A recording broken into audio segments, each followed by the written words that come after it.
on the air live, and basically the reason why I do this is that once we start going, we can tell people when we're going to be recording, and then we can have like people in the chat and stuff. I love that. Is that your phone? Is that my phone? That's not my phone. I don't even know where my phone is. Can you hear that? Can you hear that? I don't hear anything. Okay. I think that was just Google. Never mind.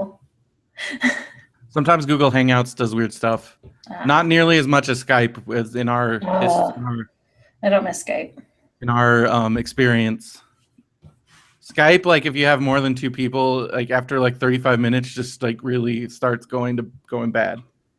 In my experience, like extended, the longer it goes, the worse things get. When do I hit record on my end? All right, so now that we're live on the YouTube, then the next thing we're gonna do is I'm gonna go 1, 2, 3, record. So on like 1, 2, 3, record. Yeah. Not on, like, I don't know. It depends on how you want to do it. 1, 2, 3. Let's do it on 3. Let's just do it on 3. This is like perfect, by the way. Phil and I do 1. No, that makes more sense, right? Like yes. On 3. On 3. Because 1, 2, 3, record. That's like, why don't we say 4? That's true. We're having a perfect moment right now. All right. 1, 2, 3. 3. Got it. 1, 2, 3. Boom. All right. You ready for that? I'm getting there. Sorry, I'm getting to the screen. Okay. I'm good. Let me know when you're ready, and then we'll start recording. I was thinking I'm going to set my timer for an hour. Perfect. And that'll be that'll just be like we're start wrapping it up. I mean, it's not that's good. No, that's awesome. I have an Apple appointment at 5:20, so to take my watch. Apple appointment? Your watch? Yeah. What happened to your watch? My dial. I don't know what this thing, the crown, it doesn't like push in anymore. Mm-hmm. So that's not working. It's just it's a hardware issue. So, Man. 5:20. Well, at least you got an Apple Store right there.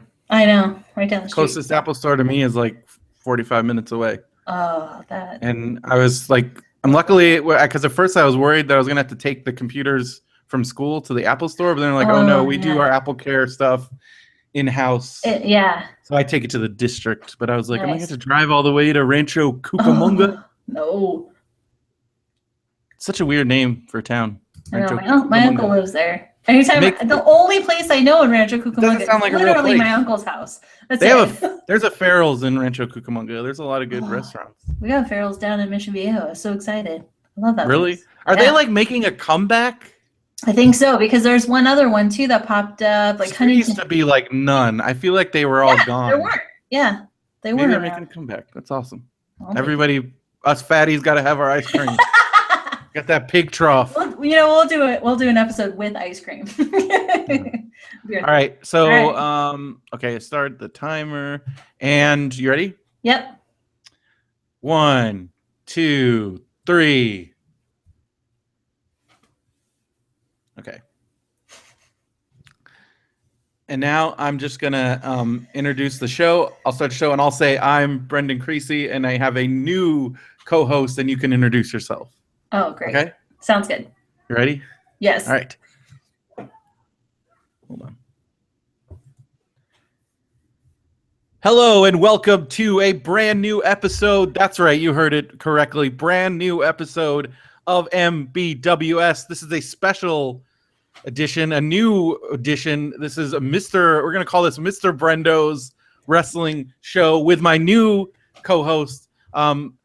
And Benson's not gone. He's just going to be sporadically. He's going to be a recurring character now. He's a part-timer. So we have a new full-time superstar ready to make her debut. That's right, her. Ladies and gentlemen, Mrs. Veronica Steele. Well, hello. Thank you for the wonderful introduction. I'm so happy that you brought this all together. I did my best. I was so excited. You got me so pumped when you were talking about WWE, and not knowing anything about it, I was like, oh, I got to get into this. So. What made you, because like most people, I start talking about wrestling, and I might as well just be talking about like advanced stock trading tips like some crazy thing because like people just get this after like a minute they get this like glazed look in their eye. But it sounds like people were actually into me talking about my WrestleMania experience and all this stuff on Radio Brendo Man, and you suggested bringing you on since you have you ever watched wrestling? Never. I think I watched it when I was like 4 and my sister was probably 7 and she like was Hulk really Hogan, like in the 80s. Totally. Oh yeah, that's all I know. I know nothing about this. So the way that you described it, and even just really your line story, that's really what sold me. And, oh my God. And hearing about the fans in the line, and I'm so excited. It's ridiculous. So Veronica is you're a friend of mine. We know each other for about 5 years. You are the wife to my former roommate and one of my best friends, Mr. John Steele. Yes. And, formerly Crozier. Formerly Crozier, but you have an awesome last name, so why would you not want to I mean, that's a wrestling name right there. John Steele. Making his way to the ring, making her way to the ring, Veronica Steele. I think we would probably spell it Steal rather than Steele. Just, you have to have that character name. That's what I'm learning about. You got to be like steel, like tough as steel. Like steel. Yeah. Our costumes will be silver. Or like like you could be like the Steel Commandos. I don't know. Commandos. I don't know if we can go that far, but we'd make it happen. So you volunteered to watch wrestling and talk about it. Oh, yes.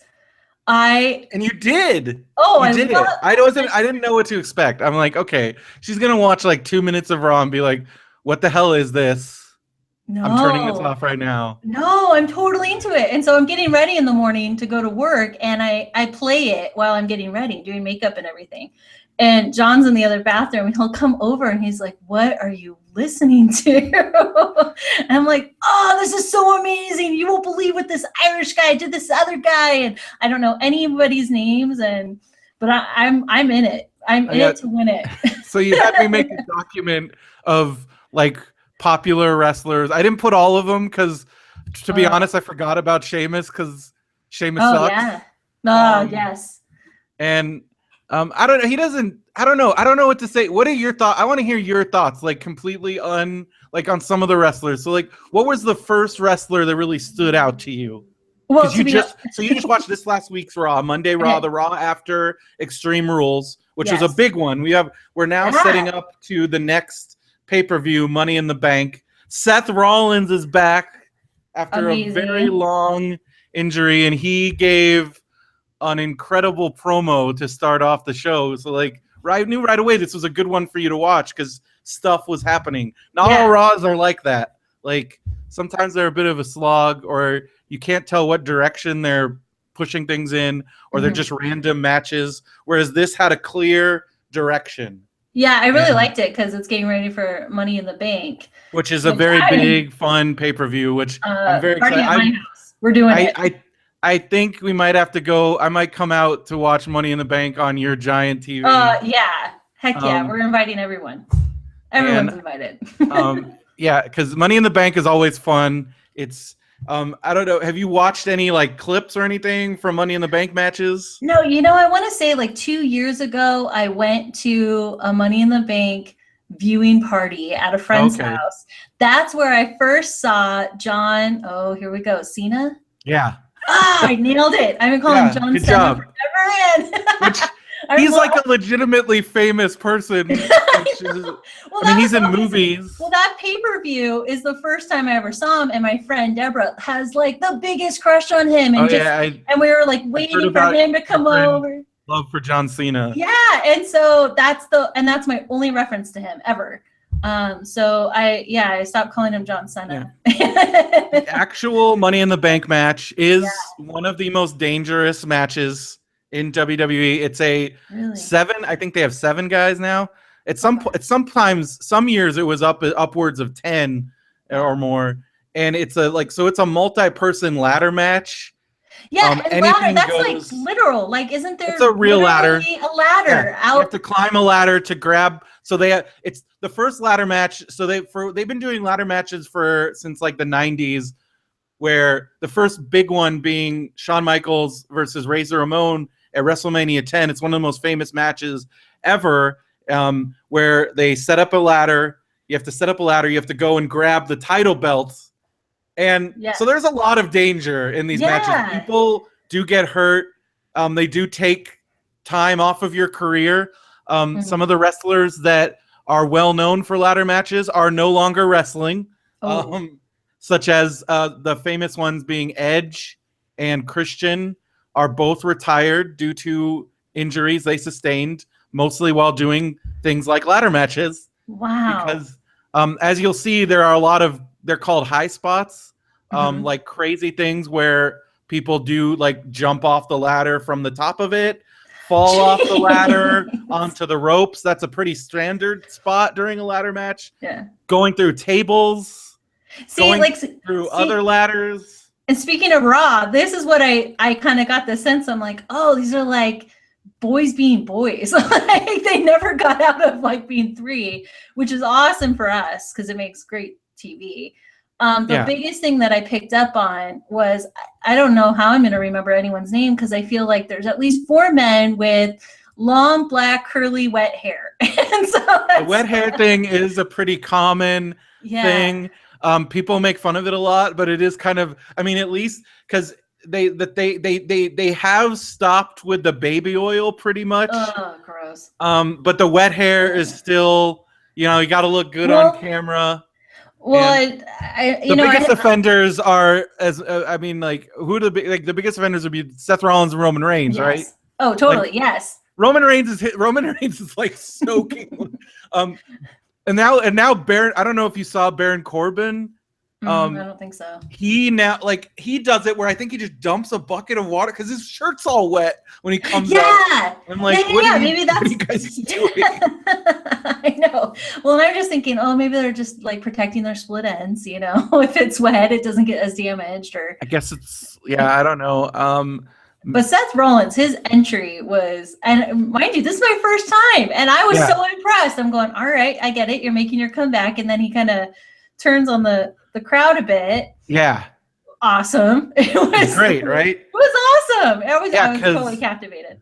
So the big thing with Seth Rollins is he got hurt in October of last year. He was the champion at the time. He had cashed in his Money in the Bank briefcase at last year's WrestleMania in the middle of, so last year's WrestleMania, the main event was Brock Lesnar, who you haven't seen yet. He's off. He's a part-time guy. He's the former UFC champion. He's a big machine monster wrestler. He's gonna blow you away. I'm excited to hear what you think about Brock Lesnar because he doesn't talk. His manager Paul Heyman does all his talking, and Paul Heyman is one of the best talkers ever in the business. And then he suplexes people until they can't do anything anymore. At SummerSlam, he suplexed John Cena like 16 times. Oh wow. All over the ring. It's crazy. And I love that you're using that term as if I know what that is, because I really don't. Is when you don't even see. This is crazy. Like you don't even.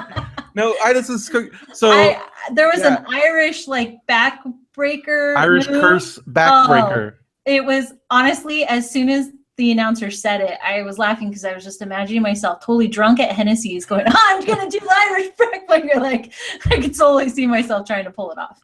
A suplex is when you hold up a guy and you flip him over your head, basically. Oh, okay. They do that move a lot, and there's a lot of variations on suplexes. There's the belly to belly, which you'll see Big E from the New Day do all the time, where he grabs him like a hug, and then he throws him over his head. Yeah. That's the belly to belly suplex. A lot of suplexes can be dangerous because you can land on your head. It's a very brutal looking move. If you do it right, you can. So basically the way they do a lot of these moves without killing each other is there are ways that they're trained to do them where you're protecting the other guy. Yeah.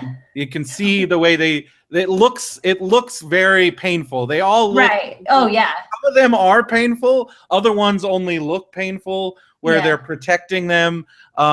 And it's all about making it look as real as possible. And there is a lot of, because you were asking me like, what's going on? Is this real? Is what's not real? And there is a lot of contact. There's a lot of totally. Well, and I was appreciating like the art form of it because it reminded me of like dance, you know. I mean, they're working together. Now, some wrestlers, like when they're paired together and fighting, you can see the effort behind it. And so sometimes I was like, I could tell that a guy was helping lift, you know, jumping into a throw or whatever it was. And then I thought, oh, what would happen if they got some like ballerinas for training? Because one of the big things with ballet is not showing the effort behind the movement. Like that's one of the biggest. And I'm going, can you imagine wrestlers getting ballet training to not show the effort? Some of the more well-rounded wrestlers out there do have gymnastics, and a lot of the women do, as like, for instance, you didn't see her wrestle, but Charlotte's new lackey, Dana Brooke, she's the shorter blonde, right? Is a like world-class. She was like an NCAA gymnast. Yeah. And their flexibility, all of them, including the men, amazing. Insane. Like their flexibility, they can out flexibility me any day. So as you see, it's kind of gone in a very more athletic direction since the days of the 1980s, where you got your steroid jacked up bodybuilder guys who some of them could barely move around. Now, as you can see, that there's a lot more athletic style. There's a little bit more variety to the body types. Yes. You got a lot more smaller guys that never would have made it back in the day. You even have some of the big guys who look like they would be linemen. Like a Kevin Owens, my favorite wrestler.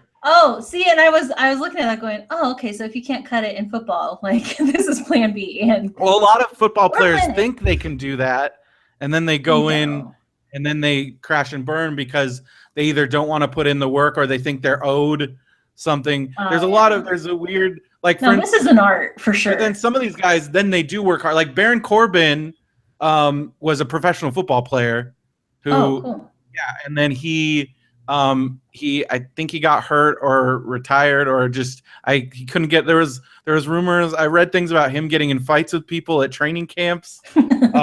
So then he's been training for the last like 2 or 3 years, he just now got called up to the main roster.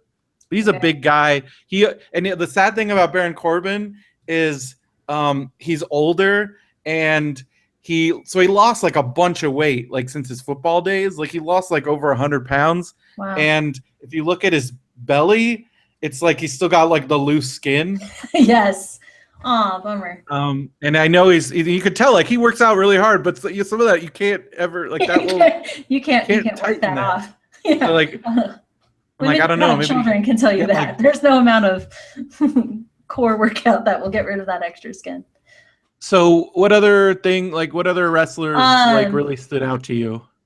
Okay, well, there was a match. I did watch SmackDown, and which I'm very impressed because I did not expect you to like. I'm like, she's not gonna want to watch SmackDown. There's no turning back now. But once you get into it, it's really really addictive, right? Well, and again, I'm kind of analyzing it, like taking it all in, and I'm amazed. But so SmackDown, there was something that actually really bugged me. It was the women. So Charlotte comes out, and I saw Charlotte, how she talked to her dad, which that's a whole other conversation. People were very upset by that. And so she's bad. She's a Flair. Like that's how a Flair would talk to their dad. I know. And so again, this is my first time meeting Charlotte, if you will. So she comes out and she's going to sit with the announcers and announce the next match, and it was the women's match, and they did not announce what the women were doing. It like really bugged me because they started fighting and they're still talking about Charlotte. They're talking about her dad, and then they talked about some other men wrestlers. But in the meantime, these women are doing incredible things, and they were so explosive. Yeah. I was so like engaged with their fighting. Was it Becky Lynch? I can't remember. Natalia. Oh, Natalia and Paige. Was it Natalia and who? I don't know, short blonde. She wore like a purple outfit. Yeah, Natalia against who? I'm trying to. Was it Lana? Yeah. Oh, I literally have like the roster up. Like, I don't know anyone, but it was so epic because, again, they were so explosive and they're so much quicker to their feet and just movement and agile than the men, because the men are just kind of more like rock-ish and boulder-ish. And here the announcers are totally talking about men the whole time. Like, and it wasn't until okay, like, so Charlotte you've got just into stumbled the... upon one of the common criticisms of WWE television, which is the announcers not calling the action in the ring. Yeah, like what is that? But they did it for the men. She went up against Dana Brooke. That's right. So it's Natalya and Dana Brooke. Yeah. And then they didn't start talking about, they still didn't really announce moves like they do for the men until Charlotte entered, and that drama, because that was just inappropriate. I think they still have a lot to work on when it comes to the problem with the announcing is it's very overproduced. You see how the SmackDown announcers are by far the better. Mauro Ranallo, who they just recently hired, he was an MMA announcer. He also did English announcing for New Japan. He is one of the best current announcers, and they just recently hired him. And but the problem is they've got guys in their ear, like the producers, telling them, "Oh, you need to be plugging this. You need to be talking about this."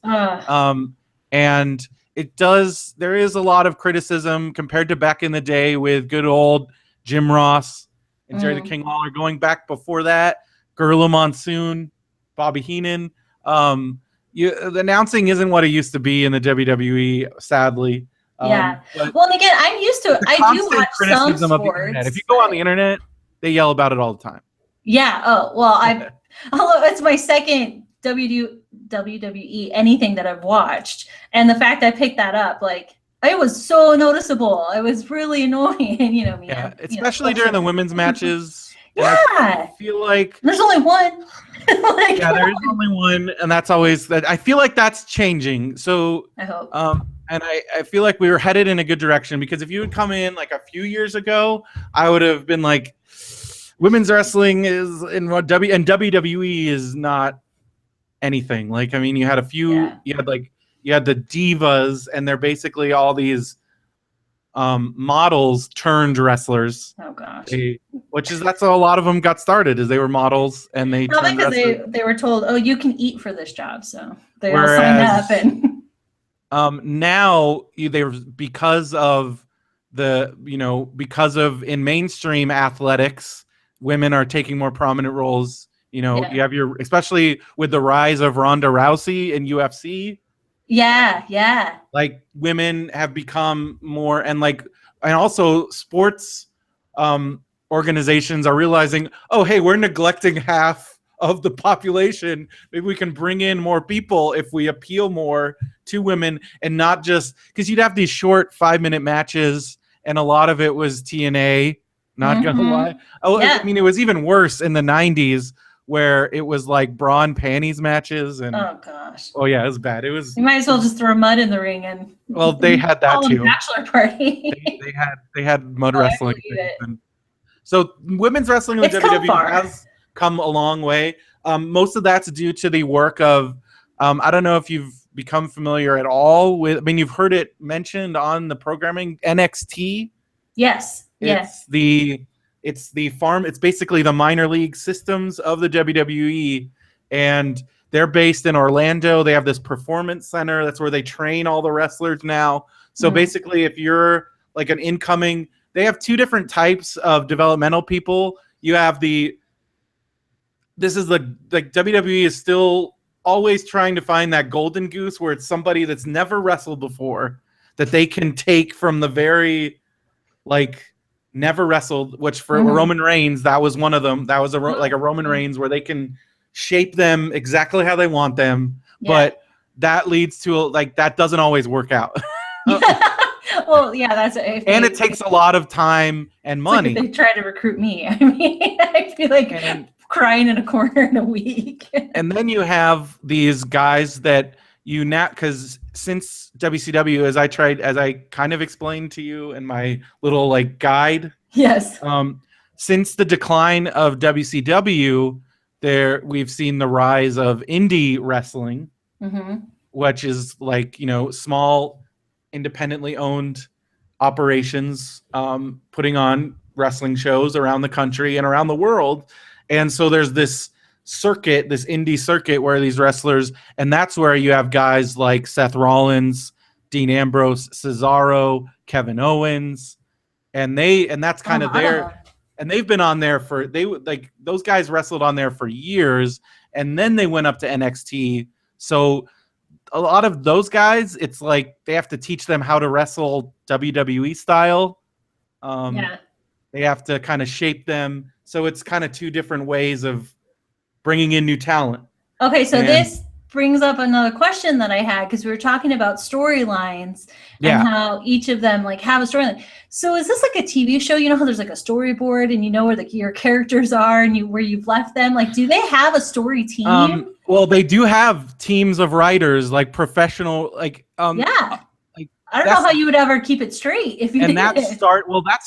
That's a rather recent in like as far as history goes, because up until like the early 2000s, late 90s, on WWE, everything was Vince McMahon, and there was like a booking committee.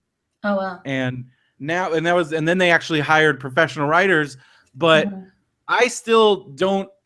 I'm still very confused on, because they have this giant team of writers that they claim that they have, yet there's a lot of characters that go without storylines, and they just seem to kind of be doing. I'm like, how does that happen when you have this giant team of writers?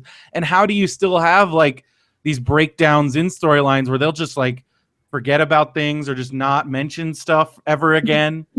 And it does happen quite a bit. And even these though are they not do the have wrestlers this, you were looking for. they do have this professional writing staff now. But yeah, they do have writers. They basically book things out as far in advance as they can, but due to the nature of the business, stuff doesn't get over, so they have to scrap it. Stuff that they didn't expect to get over, like some wrestlers that they think are just going to be like what they don't know what's going to happen with them, they end up going crazy. Like for instance, right now, so I didn't put any of the newer guys on our little document that I made for you, which I need to do that because I wasn't thinking. So for instance, Enzo and Cass, they are over huge right now. The crowd loves them. I think everybody who knew them, who've been following them, knew that was going to happen. I don't think Vince McMahon was expecting that level of, so they're quickly being pushed, and it's Big Cass especially. Yeah, see, and that's because I was gonna say, like, it looks like the audience is just as much of the story as anyone else. You know, like they're the ones who kind of determine. Yeah, I mean, you can't let the audience completely control the show because but they are a big gauge on if this is working or what's not working. I mean, the WWE universe, as they call it, which I don't. What's your thoughts on that? That's kind of a silly name. I think it's weird. It's just a little egotistical. That's how it comes off to me. But it is kind of its own little, I guess it's saying we live in this own universe. It's its own world. Like the Marvel universe. Exactly. Yeah. I'll say it's its own world for sure. So there has been some positive effects of the whole fan movement in the instances, like without the fans, like a guy like Daniel Bryan, who you only recognize now from Total Divas as Brie's husband. Yes. He was and probably is one of my favorite wrestlers of all time. He sadly had to retire earlier this year. It was very depressing. Was that injury? Concussion issues. He was having seizures. Oh gosh. Possible CTE. So it's a good retirement. So just really unfortunate because he had hit the peak of his career just like a couple years ago, where he finally won the WWE title, and he was considered like he was never going to get above maybe the main event, but not the upper like top guy. And they were teasing him winning the world title, but then he would lose it, and he chased it. But then the WWE fans just continuously would not stop cheering for him, even when they weren't supposed to. And like all the time, like you see those yes chants that happen. Yes, that's the Daniel Bryan yes chant. Okay, he started that, and and people were doing the yes chants everywhere. And finally, they're like, I guess we have to finally give the fans what they want. And so that's 2 years ago, WrestleMania. Okay. Well, now 3 years. Jeez. Yeah. He won. He won the title for real, but then he promptly had to vacate it because he was hurt. Bummer. And then he came back a year later, and then he won the Intercontinental title at WrestleMania, and then he had to vacate that, and then it was kind of uncertain whether or not he's going to come back or not, and then he retired. Does his wife still wrestle? Well, now, yeah. So now she just wrestled her. What she says is her last match for a while at WrestleMania 32. Okay. And I think she wants. I mean, if you've watched Total Divas, it sounds like they want to have a family. Yeah. So I think that's what she's doing. And Nikki, unfortunately, has a very severe neck injury. She may or may not be able to return. Okay. And she's still dating John Cena. They are still dating. I don't know. You know, that's the constant plot point on Total Divas. Is he ever going to propose to her? I think I'm going to be like part of the entertainment relationship guru of the wrestling world. That's where I may have Googled like, okay, of the wrestlers, who's married? Like to see, because a lot of them are married to each other, which is, I totally get it. Okay, so here's an interesting, I guess we could talk about this stuff. So something that has happened since the last time fans who listen to this show, I finally I watched all of Total Divas. Like, oh my gosh. Because, well, they were talking about it on Marty and Sarah Love Wrestling, which is one of my other favorite wrestling podcasts. And I'm like, that sounds kind of like I had never watched it. I think I watched it like a little bit of it, and I'm like, oh, they're just, I don't know. So I started watching it from the beginning because they have, so on Hulu, they have like seasons 2 through 5. Yes. On WWE Network, they have seasons 1 through 4. Okay. So I watched season 1 on WWE Network, and at first I didn't know if I could continue watching because it was so stressful to watch because these girls are always fighting. Yeah, I started with 5. My friend Deborah told me go to 1. I'm like, I can't find it. But anyway, I started with 5, and then John was asking me, so how is it? And I'm like, it's honestly like the Kardashians meet a job, like a real job. Because they're like at work. They're at work. They're actually working, unlike the Kardashians, but they do have that kind of Kardashian-esque. Well, they have like the whole family now. Exactly. You got Mama Bella, who's now married to WWE executive John Laurinaitis. You have Brie, who's married to Daniel Bryan. You've got Nikki, who is in this constant state of flux with John Cena, and you've got their dumb brother JJ, kind of a doofus. I don't know. JJ seems like a nice enough guy, but he seems kind of like a doofus. And then Natalia's husband, TJ. He seems one of my cool. TJ is awesome. Yeah. And he seems like the most chill dude ever, like somebody who I could hang out with and just watch wrestling with all day long. And he would tell you shit that you've never like even thought about in your life about, because he's probably watched like because he was actually injured. He's still injured, but they don't know again with him whether or not he can come back or not. Yeah. He had a severe spinal cord injury in a freak. It was one of Samoa Joe's first matches in WWE. And he gave him a muscle buster, and it just landed wrong. And he spinal cord. Yeah. So do they air that? That's the other thing I was going to say. No, that was on a house show. But if they get really injured.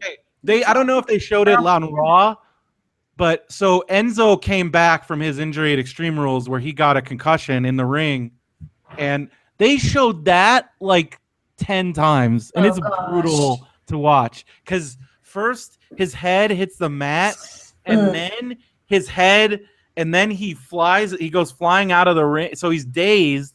And then like I've heard multiple like discussions of where he actually like suffered the concussion or like where he really got hurt. Some people say but then his head hit the ring rope like full on. Like it was bad. It was real bad. And then when he fell out of the ring, like you could tell like the lights were on, but nobody was home. And that was at the very beginning of the match. And this was their first pay-per-view match. Oh no. Such a bummer. It was like a heartbreaking thing where we're just like, oh gosh.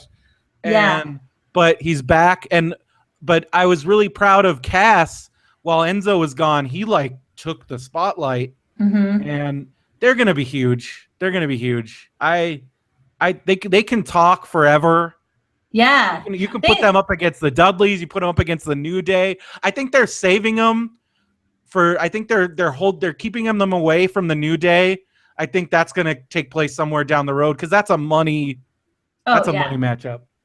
So yeah, who was the? I'm trying. I think it was in SmackDown. The I'm going to say it. The couple, the partners that came out and they were rapping. Oh, that is Golden Truth. Yes. So R-Truth has been around forever. He is Ron Killings. He made his debut in WWE in the late '90s as K-Quick. Oh. Some people might remember. And then he was only around for a couple years, and then he left, went to TNA, was the champion there, and then he came back to WWE, and he's a dancer, he's a rapper, he raps his entrance. Yes. And in one of the, I don't know, this has been a very hit and miss storyline. They've been teasing this Goldust R-Truth team up for the last like 3 months. They keep, first it was like Goldust wanted to team up and R-Truth didn't. Then R-Truth wanted to team up and Goldust didn't. And they do these really cheesy skits. Like what? Really cheesy. What? Didn't notice that. Well, this one wasn't very heavy with the backstage vignette. It wasn't. They had a little one. But then they finally have come together, teaming up against Breezango, Tyler Breeze, and Fandango. And I think his gimmick should be he sells tickets on the side. Like he should be a scalper out front. Just Fandango. It's like my namesake. He's not Fandango. He's Fandango. So that he has to scalp him. Yeah. I think I was torn between paying attention to the rap and Goldust's costume because I'm just thinking I don't want to know what your back acne looks like right now because that bodysuit thing, that's pretty and like peeling it off after you wrestled or not in his case. I'm sure it's gross. In this example. Oh, it was so gross. He's been wrestling in that thing for quite a long time. So Goldust is one of the, I don't know if you would call him super veterans. He's had a on and off career with WWE since 1990. Wow. He made it. Okay, so here's the thing with Goldust. He is the son of the legendary Dusty Rhodes, who passed away last year, sadly. And so he debuted. He started off. I think he wrestled because his dad, Dusty Rhodes, was a booker in WCW. Like booker meaning he booked the matches. Yeah. And then he made his debut with his dad in WCW. Then Dusty went to WWF. This is back in, again, this is like 1990, 91. And so then Dusty went to WWF, and then he brought in Dustin, and then they teamed up for a while. And then like I think Dustin was just not quite ready yet for prime time. So then both Dusty and Dustin went back to WCW, and then Dustin had some great matches in WCW, wrestling just as Dustin Rhodes. Okay. And then in 1996, I want to say 95, 96, he came back to WWE as Goldust, who was like, and this part of the character isn't quite accentuated anymore, but at the time it was very risque. He was like a kind of a transgender, weird sexual, and he would like kiss guys. Okay. Just kind of really pushing. Sure, when I think of the wrestling world, I think of this is a great breakthrough for transgender. It was very edgy, individuals. but at the time it was like very edgy, but it wasn't done in like a super. I mean, okay, some of them were done in like it started off as like a super homophobic thing, but then it kind of evolved, and he took that character and ran with it, and he turned it into this like great character. Where first he was like this really cool bad guy, and then he became like this really cool good guy, and he was always just kind of riding that line of like doing all this weird stuff. And then during the Attitude Era, he did some really weird stuff. Like he would come out in like ladies' underwear. Oh my gosh. Other things.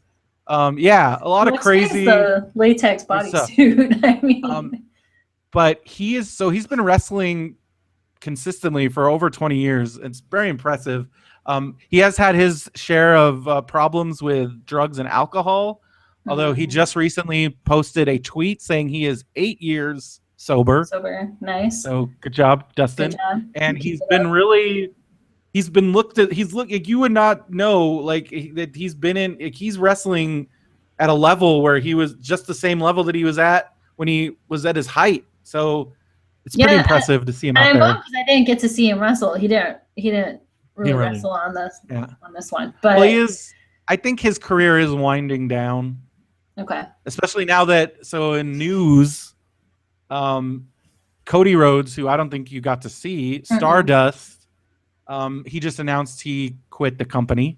Oh, wow. Well, WWE granted his release because he felt that they weren't pushing him at all, and they weren't really doing anything with him. Yeah. He was just kind of one of those guys on the roster. I always was a big fan of his, but he was just kind of one of those guys that was there, and I think he's going to do a lot of awesome stuff on the independent circuit, and you never know with these guys. They could end up coming back down the road. And so that's kind of a bummer. The other bummer is his wife, the ring announcer Eden Styles, also left. So as far as ring announcing goes, I think we're going to be seeing a lot more of JoJo. She was the super young girl. She was in season 1 of Total Divas. Okay. And then I don't know who else. They got some new ladies. And by announcing, like at the table announcing, not backstage. Ring announcing is in announcing the guys as they come into the ring. It's coming in, yeah. Like Lillian Garcia is the main one that does it. Because you don't want women to talk too much, so. Yeah, and then there's a couple different dudes that do it. I'm curious to see if they're ever gonna let Renee Young be an actual announcer. They should, right? Well, yeah. Heck yeah. Well, that's because that was the other thing. I'm like, if they could get like a female announcer at the table, should be Renee Young. I think they should let her do it. And was that the woman in the back? That's the blonde lady. Yeah, she's Canadian. She's awesome. I liked her. She was awesome. She pops up on Total Divas season 5 quite a bit. My favorite episode is because her real life boyfriend is Dean Ambrose. Oh yeah, and, the crazy guy. They're my favorite couple. But so there's an episode of Total Divas where Daniel Bryan takes the Bella Bunch on his own trip that he wants to go to in Sedona, and it's like this totally like they rent this awesome house, and then he's like, "All right, guys, we're gonna go meditate with this Sherpa, and then we're gonna go to this." This other weird meditation place. Then we're gonna go to this vegan restaurant, and because he's very like nature and very like it's kind of a hippie, and they're just all like, we just want to hang out here and like drink and eat good food and like drink wine and eat enchiladas. And he's like, no, we're here to purify. And so, but meanwhile, Dean Ambrose is just in the corner, being like, I don't know what I'm doing here. I don't care about this is making me angry.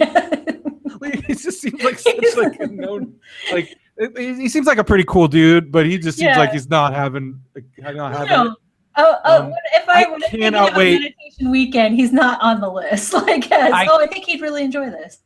Season 6 of Total Divas, which I don't think starts till the fall. I am so excited because Renee Young is now in the main cast. Oh, cool. So that means we're gonna get a lot more Renee and Dean. The Bellas, I think they said they're still going to be on Total Divas a little bit, but they have their own show starting in October, Total Bellas. Yeah. I'm excited for that. I just can't believe I'm saying that, but it's 100% true. I love that you're saying it and I'm not. I'm like, you're not quite on board with the Bellas? You know, I wasn't on board, and now I think I'm on board. I don't know. My opinion is not formulated just quite yet, but Nikki kind of lost me on the episode. Kind of very what you would expect from Nikki. I mean, like, I feel like there's got to be some depth in there somewhere. That's the best way of saying it, because the episode where she is very at shallow. Maria Shriver's like event. Oh my and gosh! he wants Where to she's just like, become- I'm gonna be a famous. I'm But gonna I be a don't- and she kept motivational saying, speaker. I don't speak in intellectual. And I'm going, please stop. Just like, as one who works in higher education, please stop. Like, Yeah.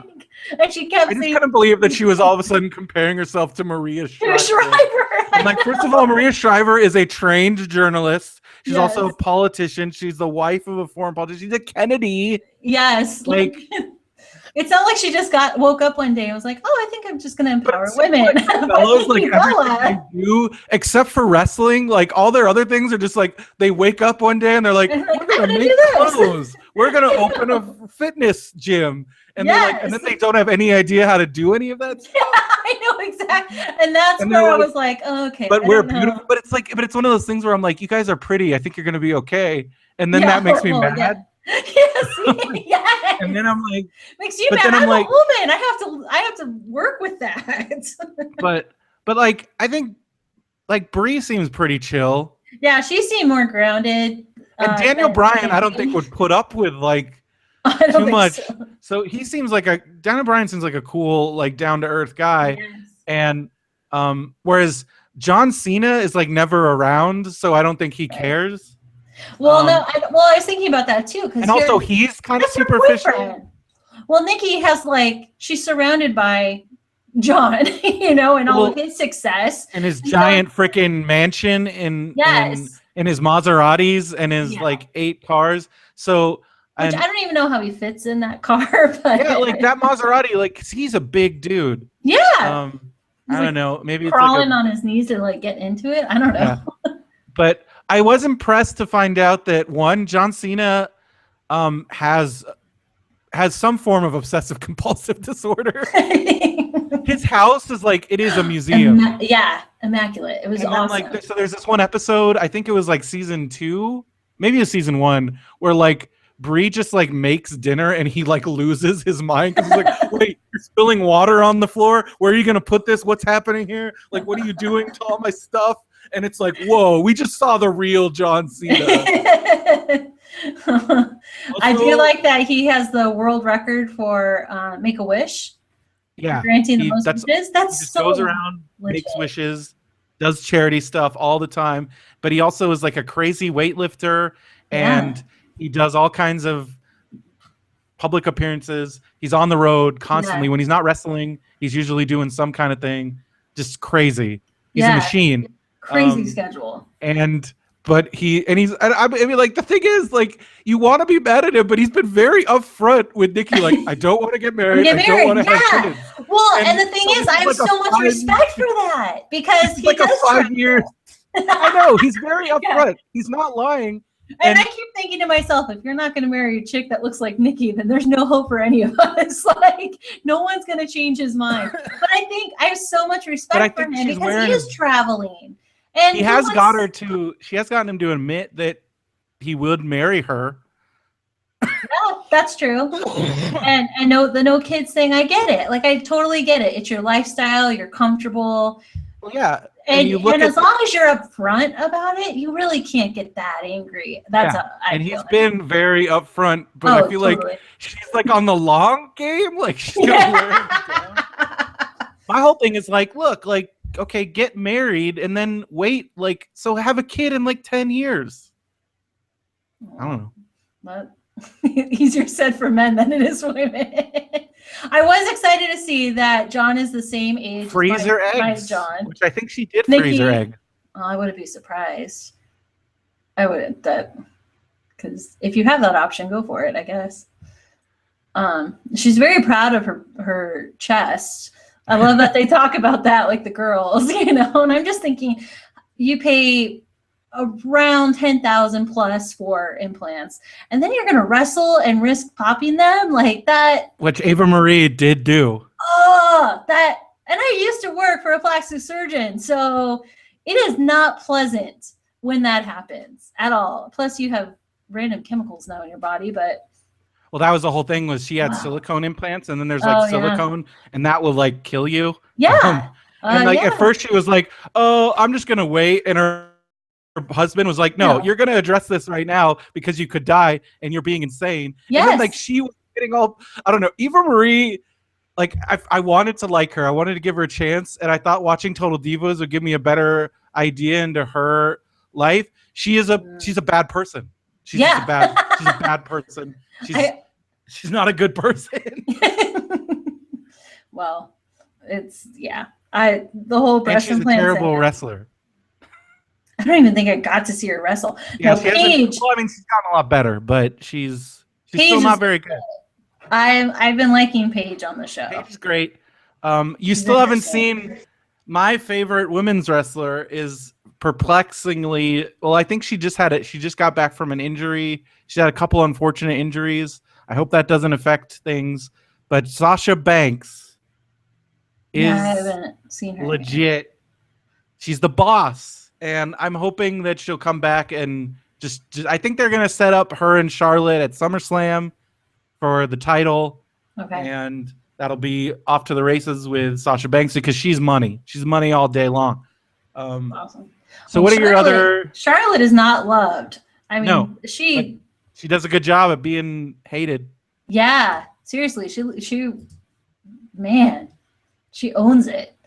And it cracks me up because my sister's name is Charlotte. So when I was talking to John about Charlotte and like saying how mean she is and what she said to her dad, and John's looking at me like, like, how your sister said that? And no, sorry, we're in WWE land right now. Yeah. So how has your husband taken to all this newfound wrestling appreciation?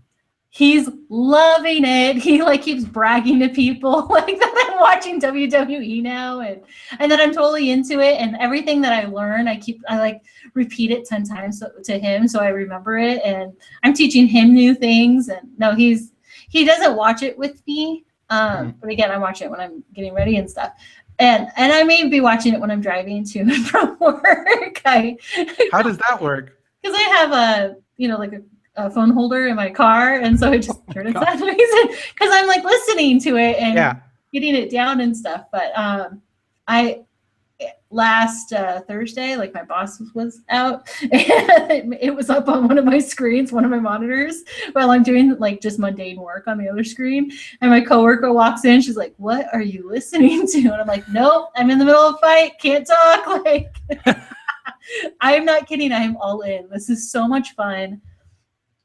That's awesome. I'm so excited. I think that's awesome that you're into it. What are some of your other takeaways going in? Who do you want to win Money in the Bank? I have to give it another week because I was thinking the same thing. And since they're just kind of narrowing it down, I'm just learning. I want to see some more of their action if that's possible. So I need to do some of my homework on Raw tomorrow is going to be a huge one. John Cena is making his big return. Yay! Also, in the big news this week, I don't know if you caught wind of this on the internet. If you've been following, I don't know how much you've gotten into the internet world of wrestling or following Twitter accounts. Have you followed any social media? No. Okay. Because WWE is you're a social media expert. Yes. So to say, or a social media manager? Is that? Director of social media. Okay. So you can respect, like WWE is very on point with their social media. Every wrestler has a Twitter. They have multiple, they're huge on Instagram. Their Vines need a lot of work, I think, because a lot of them are they love that slow-mo. That's all they do with the Vines. Vine's kind of dying now that Instagram video came out and Facebook Live, so. Yeah. Oh, Facebook Live that's kind of WWE has started doing Facebook Live stuff. Yeah. They did a live NXT press conference that I watched where William Regal was announcing a match, and I thought that was exciting.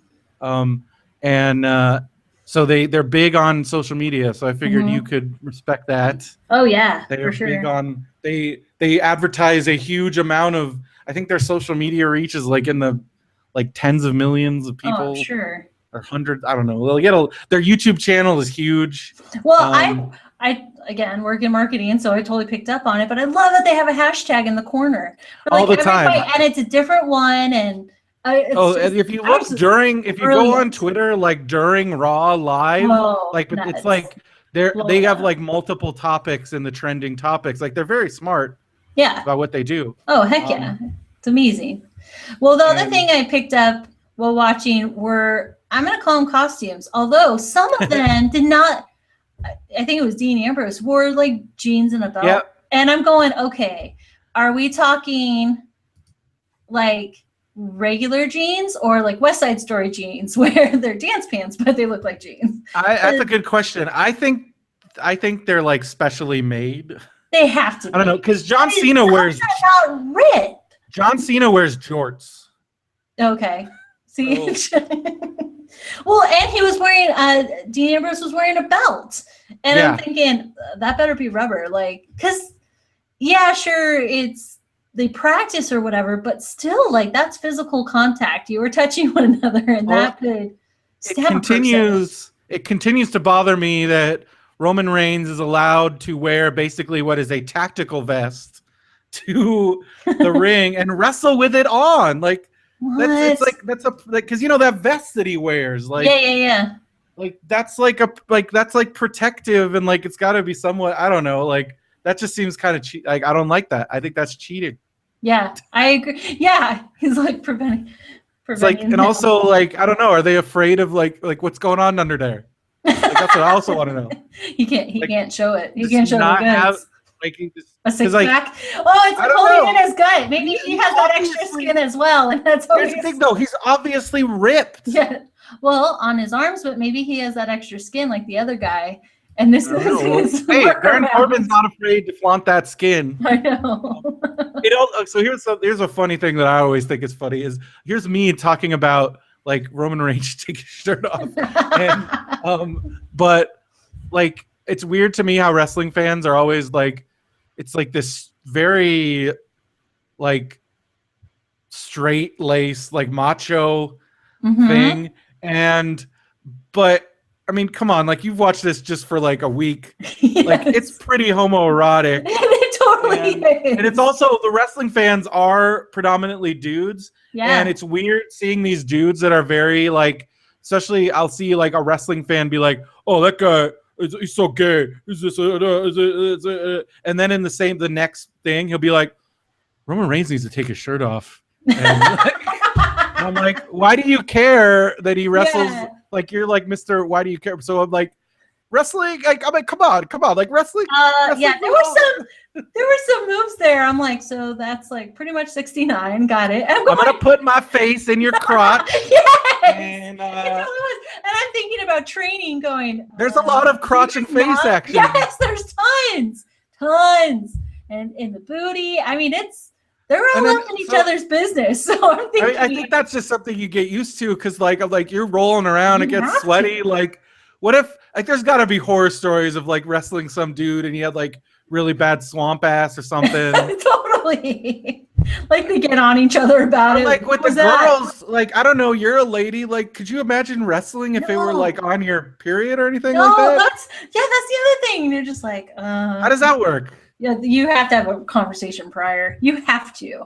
Like, I'm sure you see Total Divas, they're talking to each other. Oh yeah, like, it's one of those things. Like, hey, I want to hold off on those, like this move or this. I don't know. Oh, and there was the one episode where. Well, Natty Peter Pants. There was an episode where Natty accidentally Peter Pants. That's awesome. Well, no, like if you're like playing possum or something. And I loved how it was like playing possum, and I'm going, isn't that? What's that, flopping or something in soccer? Yeah. I'm like, does wrestling have that? Is this a thing? Like, oh, totally. That's kind of legit. I mean, it doesn't make for good entertainment by any means, but I kind of liked it. that was pretty awesome, I thought.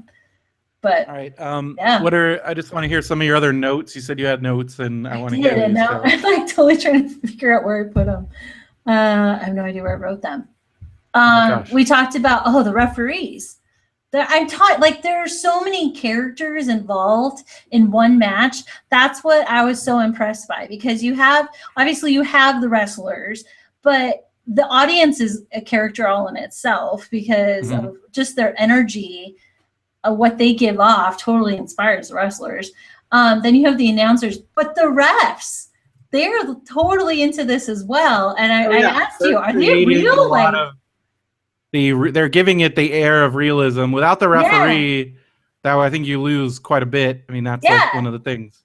Oh, and my other question, what are the rules? So apparently you can't be out of the ring. Okay, so the basic rules are you win by pinfall or submission. Mm-hmm. That's like a legitimate win. So pinfall is pinning your opponent's shoulders to the mat. Got it. For a count of 3. Submission, you can either tap out or audibly say I quit. And then there's disqualifications. So no like low blows are supposed to be illegal. No weapons. Unless it's extreme, right? Yeah, unless they specifically say no disqualifications. Or extreme rules match. So standard matches though. There is in WWE there is a 10 count outside the ring. Yeah. Back in on. In Japan and Ring of Honor, I think it's 20. Oh wow. So like, how do they know when to start counting? Because some of those guys were out. It's kind of at the referee's discretion. Usually, like as soon as one guy goes out the ring, you start counting. Then the next guy goes out of the ring, it resets the count. So you're back to 1, 2, and then if one goes back in the ring, you still keep counting. Yeah. And so that's kind of the way it works. And I think I heard an announcer talk that they changed the rule like from closed fist to open fist or something like that. Well, there's not supposed to be any closed fists. Yeah, well. But that happens all the time. But closed fists are technically illegal. Yeah. That's why you have the chops and the open-handed things and the forearms, because you're not supposed to use a closed fist. Right. Also, unless you do them well, in wrestling, closed fist punches look stupid. I mean, that's my opinion. And if you do them, unless you do them really well, because like that's supposed to be like you shouldn't be able to punch somebody and they just go like that's like so they depending on how I mean like punches are a point of a lot of you'll hear if you start getting into a lot of like hardcore fandom punches, people criticize wrestlers, a lot of wrestlers punches a lot. Oh, I found my questions, my notepad. Okay. Ready? Yeah. I have a question about life insurance policies and disability insurance. Well, that's a good question, and that's a good ongoing battle. Is all of these wrestlers, and this you can take this for what you will. This might upset you. Are independent contractors. Mm-hmm. So they're on most of these guys. They're on their own for insurance. So luckily, I think like Obamacare was a big deal for wrestlers. Yeah. Because if before like the whole like previous they can turn you down for previous stuff. Right. So I think there was a period where wrestlers had a lot of trouble getting insurance, as you can imagine. Yeah, seriously. Well, that's what I was thinking about. I was like, how do you even get disability insurance? But now with like Obamacare and stuff, I think they like. Guys, they're like totally on their own. Yeah, that's great. This is but then they also have like if they're hurt on the job, like I think like WWE does try and do their best. Okay. To cover things. They have their own set of doctors, as you've seen on Total Divas. Yes. Yeah. They have their own set of trainers and all that stuff. So I think it's like a combination where like you still like they have their down. That's why the big thing with their contracts is there is a downside guarantee where you're guaranteed this much money. And like, so for instance, like the average wrestler, there's nobody knows for sure like what wrestlers are getting paid. Mm-hmm. There are certain ones where people have an idea where John Cena is making, I think Forbes published a list where like it's believed that John Cena is making like $10-15 million a year. Yeah. Plus he gets, and then different wrestlers, like the big main event guys, they get to ride the WWE jet. They get their transportation paid for. Yeah. They get their hotels paid for. A lot of the lower and mid card guys, they're on their own for transportation. They're on their own for hotels. So they're just told where to be, and they have to be there. Yeah, and then like WWE will book their flights while they're on the road, but like But as far as like you fly in, you fly out of your, so like let's say like you're Dean Ambrose, you live in Las Vegas. Mhm. You're on the road, so 5 days a week. I think their schedule is Monday Raw, Tuesday. I think it's on the road Friday, Saturday, Sunday is house shows, like live events. Yeah.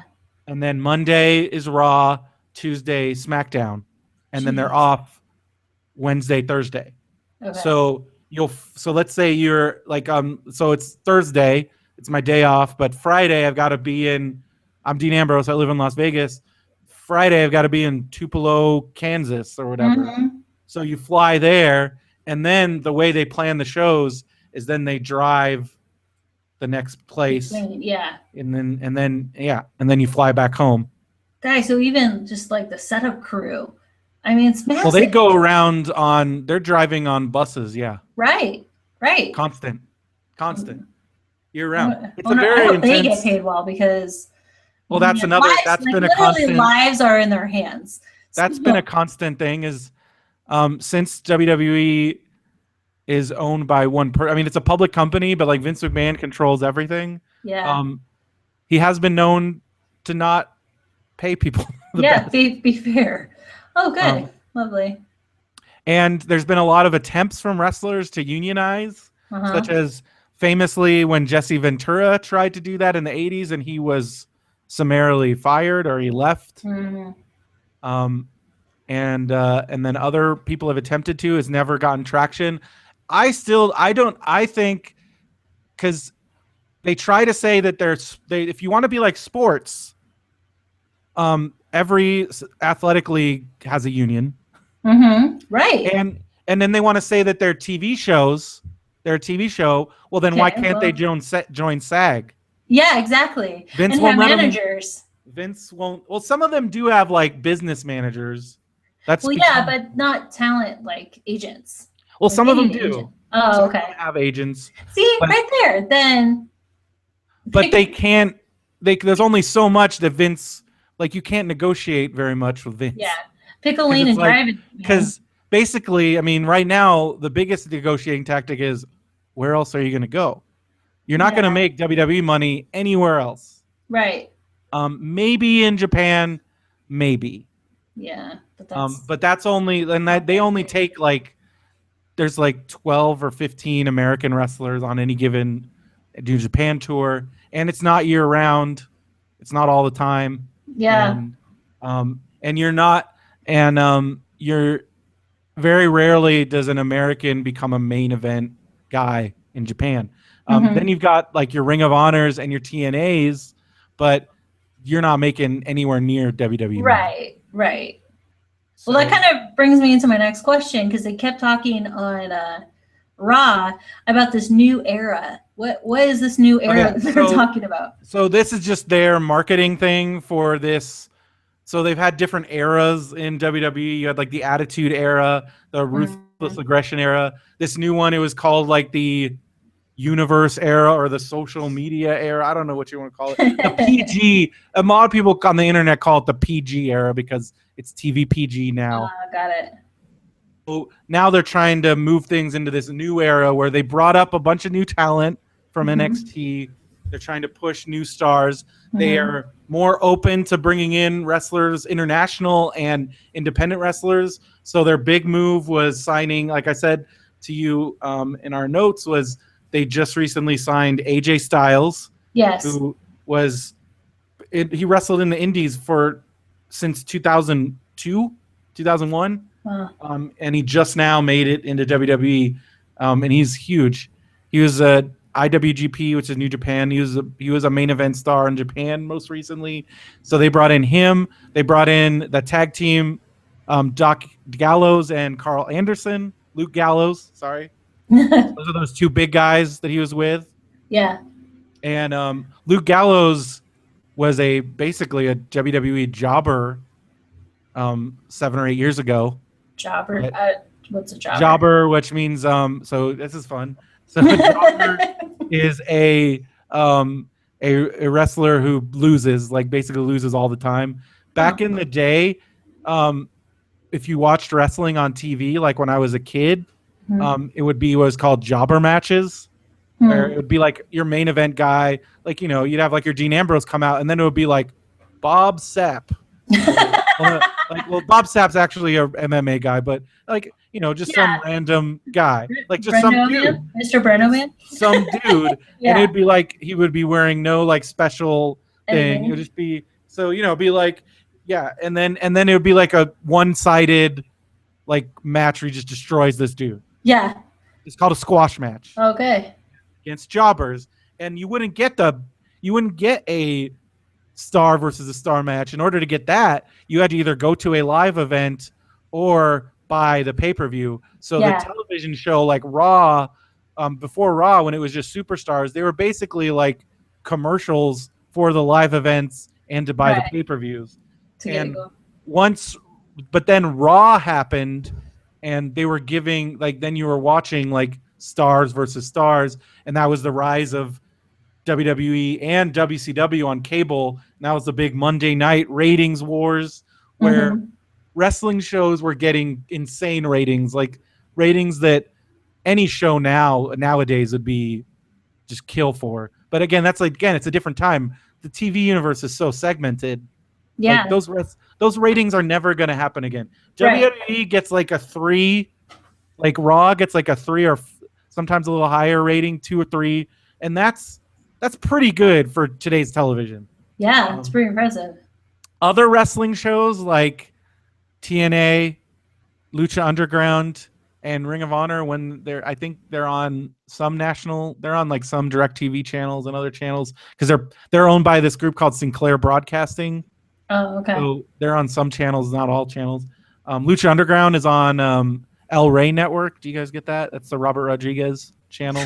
I would not know. Well, I have no you idea. should put Lucha Underground in your DVR. I would recommend it. Okay. But those are getting less than 100,000 viewers. Oh gosh, yeah. So we're talking like WWE. Just again, I can't express this more. Massive. I'm sure internet fans are going to be pissed, but the reality of the world we live in now is WWE is like most of the business. It's it. And then the number 2 company is actually New Japan Wrestling, and they're making headway into the US. They have a show on AXS TV, but it's like showing New Japan stuff from last year. Like it's not their current shows, but it is cool to listen to because they have Jim Ross announcing now, who's like a legendary Raw. He was the Raw announcer for years. Okay. Until Vince, for some reason, just doesn't like him. He finally got rid of him.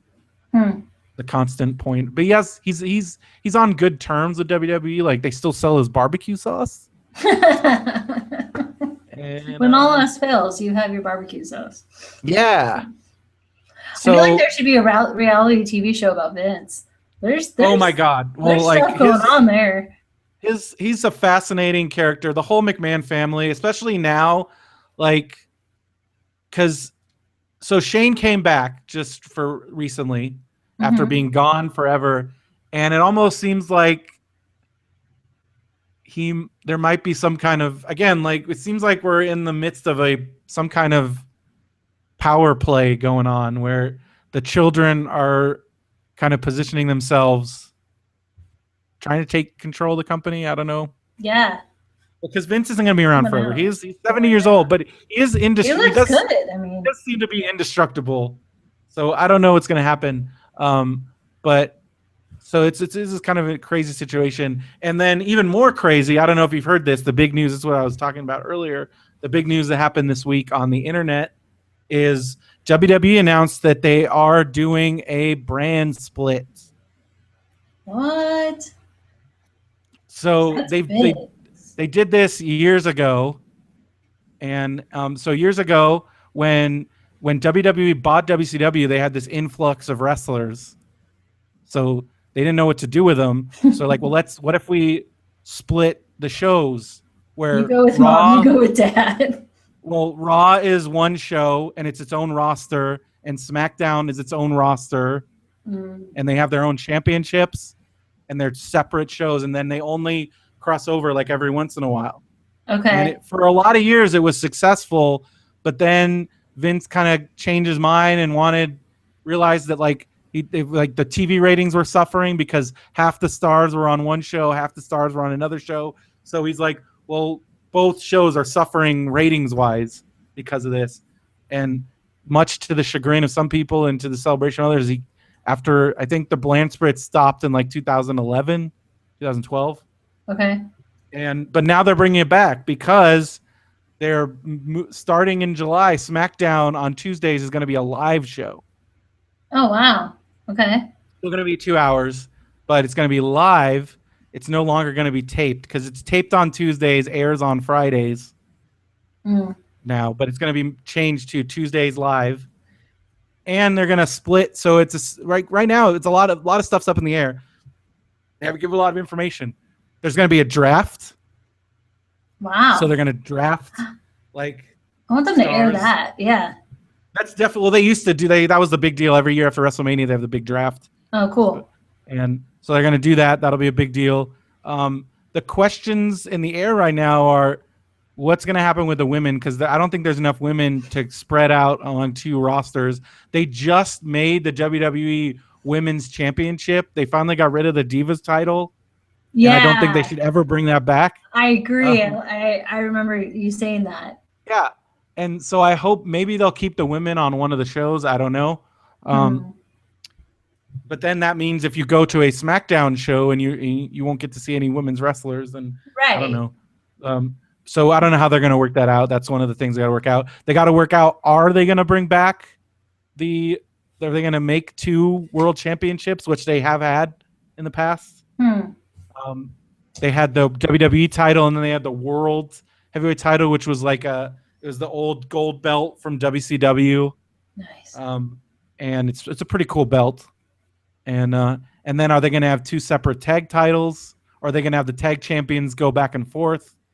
So there's a lot of questions. It's very interesting. See, but the one thing I'm kind of picking up on is I feel like they're so agile in the sense of these kinds of changes. Yeah. Where they'll go with it knowing that they can go back and they have a strong enough brand that can handle it. Yeah, and that's the thing. Like this brand, it's less now. You don't really have, I mean, you have a John Cena, you have these guys, but WWE has evolved to the point where like their whole business is not riding on like a Hulk Hogan or right.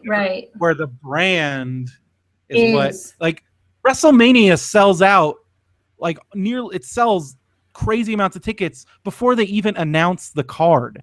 That's crazy. So that's crazy. Like and to build up that kind of brand loyalty, like that's very impressive. And I did notice there were a lot of kids in the audience too. Oh yeah, tons of kids. I mean, feel like, oh, that's cool because like that's when I first watched it, and that's when I started watching. Yeah, and that's kind of their thing. And then they're TV PG. They're a publicly traded company. They have huge endorsements with like Fruity Pebbles and a lot of kids stuff. Their toy line is pretty big. Video games, T-shirts, merchandise is huge. One of my first video games, it was WWF at the time, and it was Nintendo. Like, oh heck yeah, original Nintendo. My sister and I would sit and play, and we'd just try and get this one character. I don't even know the guy's name, but he was tan, of course, and blonde, like curly hair, and he wore leather vest and like leather chaps, and of course it's all like pixelated. So, but you wanted that guy because he had this one move where he grabbed the opponent under the knees. So the opponent is bent, and he would swing them around, and it was the only cool graphic.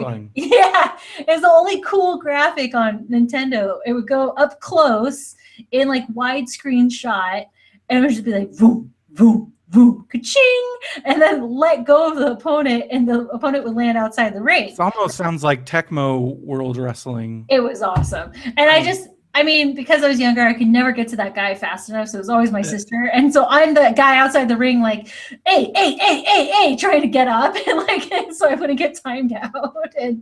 And that was my wrestling upbringing. That was it, Mr. T. Now you're here. Now I'm here. I'm loving it. I've come a long way. Mr. Brendo's wrestling show, MBWS with Veronica. Well, and if I can find original Nintendo that works, like the box, I have the game. What you gotta? I gotta find out more about this game. Oh, I probably played I it. have all the games. Just gotta know which one it is. I'll Because have there to was look it up. multiple WWF Oh, games. There was yeah. also some generic wrestling games. There was Pro Wrestling, which was the first one on Nintendo. There was also Tag Team Wrestling. Oh gosh. And then there was Muscle, which you remember those little muscle guys, the pink guys? Yeah. They Yeah. had their own game. Wow. And then there was a WCW game. There was WWF WrestleMania. There was WWF WrestleMania Challenge. There was a few different ones. I'll have to look it up. I know we have it because I kept all Right. the games. At least you kept yours. Yes. I don't have any of that stuff. Oh no. I have all my new stuff. I mean, I still play the WWF games. Right here, I got my copy of WWE 2K15, John Cena on it, Well, as you can see. there you go. I can't see anything, but. Right. Here. Oh, there you go. Oh, PS. My PS4. Got it. But that's not the newest one. The newest one has Stone Cold on it, 2K16. It's not very good. It's the graphics were like not as good as last year's, and I don't know how that happens. Like, how do you make the graphics worse in a new game? It's 2016. All as Ron Funches joked around about, it looks like all the guys have like gobstoppers in their mouths. They're all swollen. They have like weird, like puffy cheeks. They probably all got like Botox, and so they're just doing That's like what the, it looks like. It looks they're bad. doing, like the Botox version. And then like it's the career mode is like the most repetitive thing I've ever done in a WWE career mode, and they all can be pretty repetitive, but this one, it's extremely repetitive. They got rid of. They used to have unique storyline. Like in the older WWE games, or it was exclusive to that video game, they would get the WWE writers to create brand new like storylines. Yeah.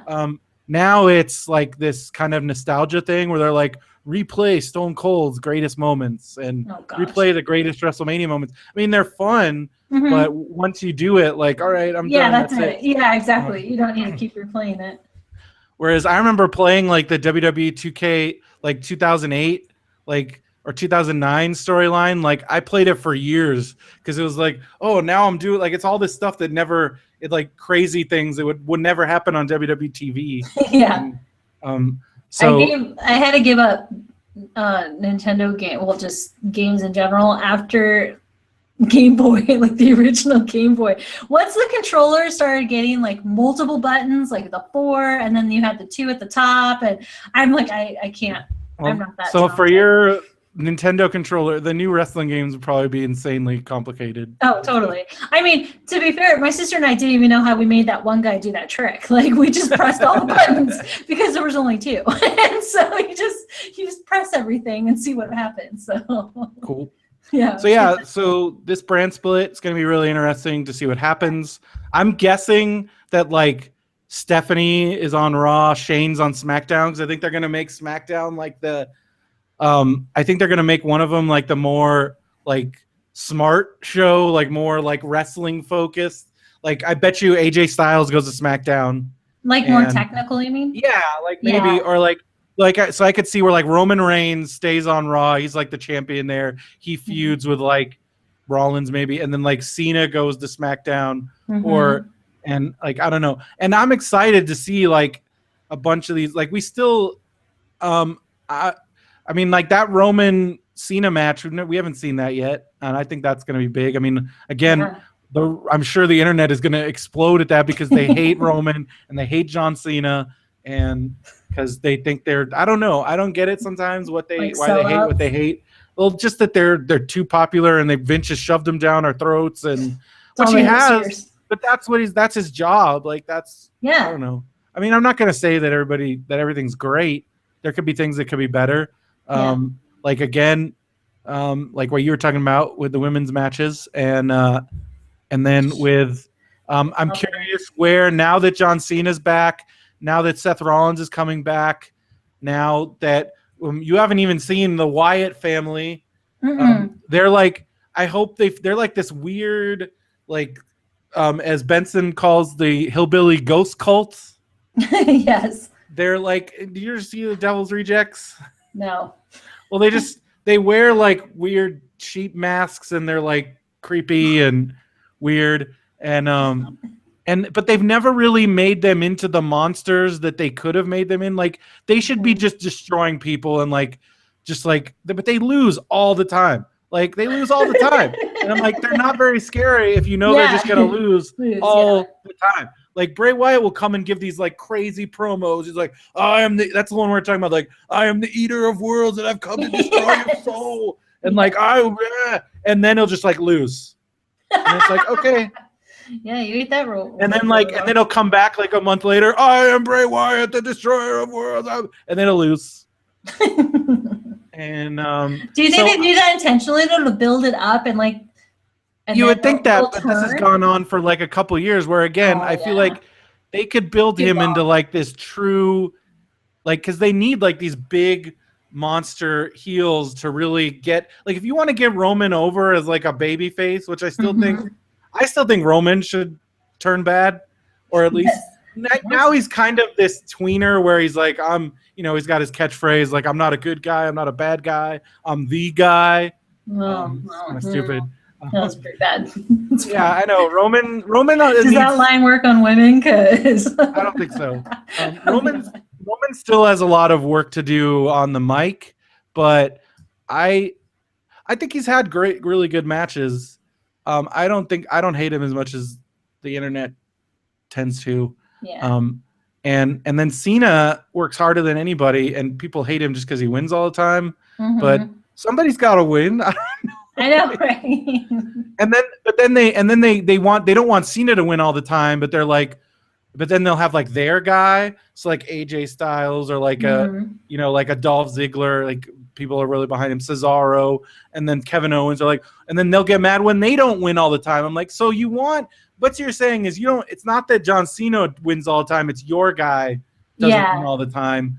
And I don't know, like your guy's it's not always going to be your guy. That's kind of, as a longtime wrestling fan, that's just what I've resigned myself to. And it's not always going to be, especially as a longtime. I think that's just good dating advice. It's just not always going to be your guy. As a longtime Daniel Bryan fan, as a longtime Cesaro, Dolph Ziggler fan, which I think Dolph Ziggler cashed in Money in the Bank the night after WrestleMania, and that was in 2013. So that was 3 years ago, and that was the highlight of his career. And then he beat Alberto Del Rio for the title. It was huge. The place went crazy. Like it was crazy. It was the height of his career, and then he got a concussion, and he had to give up and then he's never gotten back to that level ever. And it's like it drives it. Sometimes it is like why. Like the fans are behind him. Why aren't they giving these chances? But there's so many factors.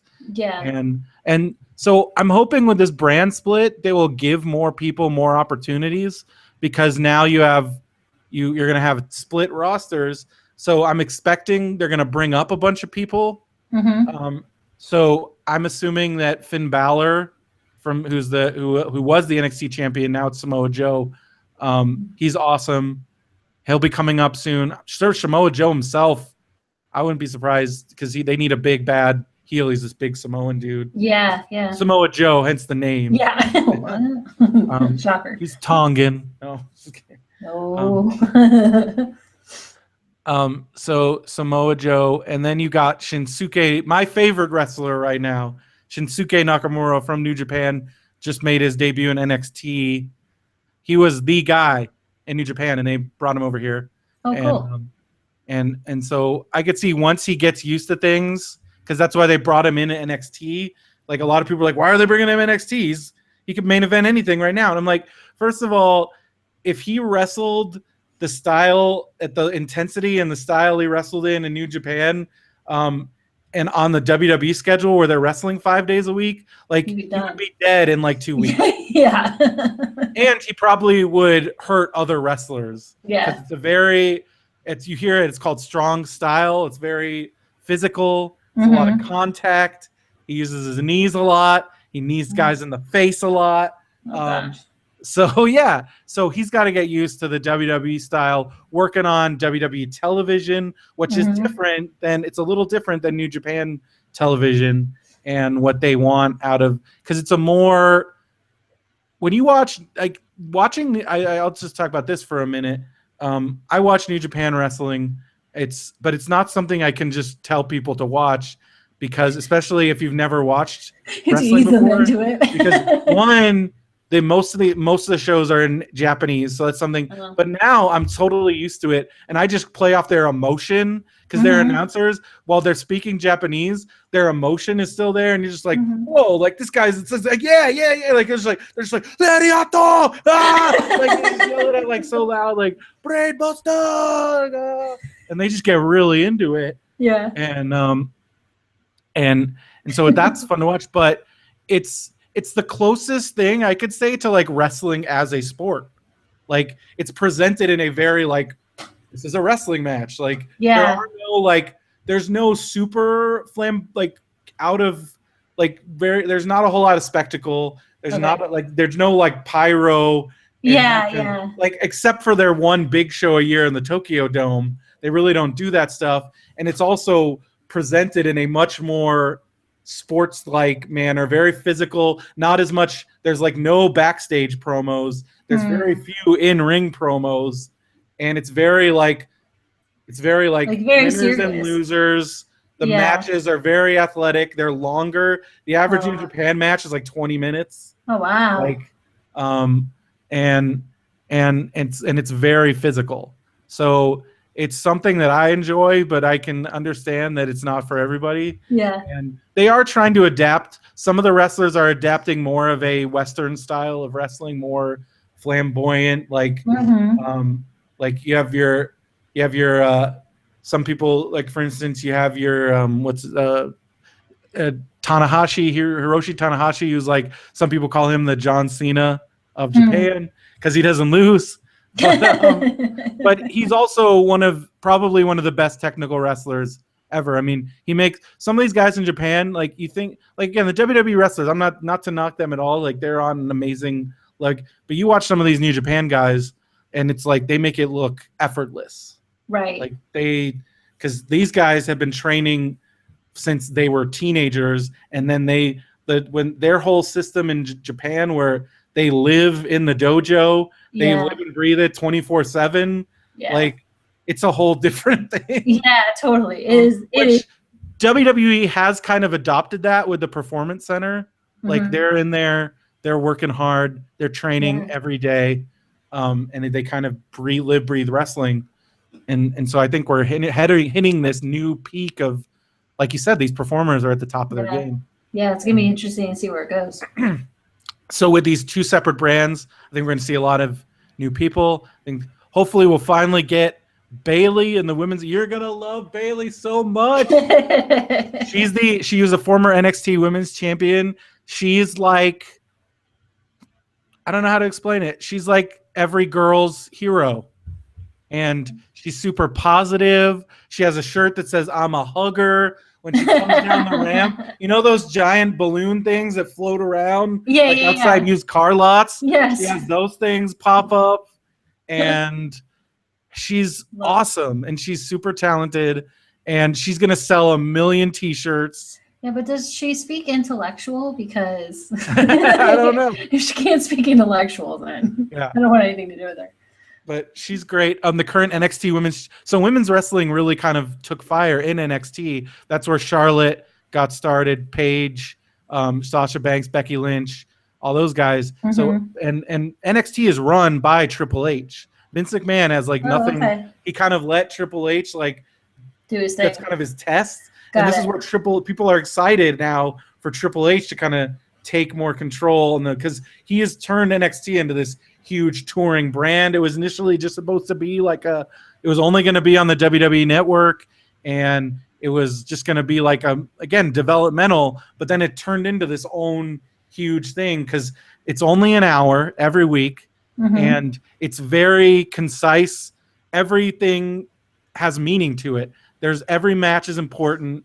There's very well thought out storylines. It's a very well produced, tight show, and what they're doing down there is amazing. Is that on Hulu as well? It's on Hulu, yes. Okay. So you don't have to have the WWE network. Although I would recommend at some point if you want to if you're going to watch the pay-per-views, there's no reason why you wouldn't get the WWE Network, because it's only $9.99 a month, and you get all the pay-per-views live, and it's only $9, as opposed to where you get it on DirecTV, it's like $50. So, yeah. It's kind of, that's also been a huge change in like the business, is the WWE Network. You can also go and watch. They have every Raw from like when it started.